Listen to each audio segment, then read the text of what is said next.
Pierre Devineau. C'est l'édito Éco avec Nicolas Barré, directeur de la rédaction des Échos. Bonjour Nicolas. Bonjour Pierre. Vous l'avez peut-être constaté, le trafic a repris à la SNCF et surtout dans les TGV qui sont plus souvent remplis.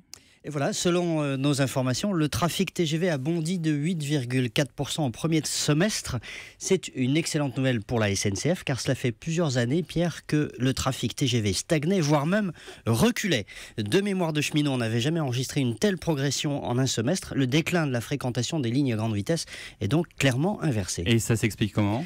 Alors, il ne vous a pas échappé, Pierre, que le TGV coûte cher, qu'il est même souvent inabordable pour certains voyageurs comme les jeunes. La SNCF en a tenu compte. Elle a changé sa stratégie tarifaire, elle a multiplié les offres à prix réduit hors période de pointe. Elle a aussi fait un carton, pardonnez l'expression, avec l'offre TGV Max qui permet d'effectuer des voyages illimités pour les moins de 26 ans. Bref, la SNCF s'est adaptée. Il faut le saluer, ça paye. Les voyageurs reviennent. On peut y voir aussi les vertus de la concurrence, évidemment. Les cars Macron, dont une partie sont gérés par la SNCF, Blablacar, les vols low cost, tout ça, ça a tiré le prix des transports longue distance vers le bas.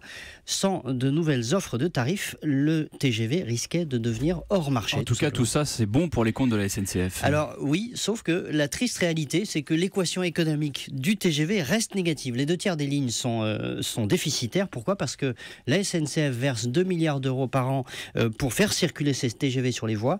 C'est un péage qui permet d'entretenir le réseau, qui engloutit 40% des recettes du TGV. Autrement dit, le TGV dégage 700 millions de marge, mais il faudrait qu'il dégage le double pour continuer à investir, pour remplacer de nouvelles rames, pour investir dans les services, etc. Bref, c'est une bonne chose que le service reprenne, que le trafic reprenne, mais le modèle économique du rail reste bancal.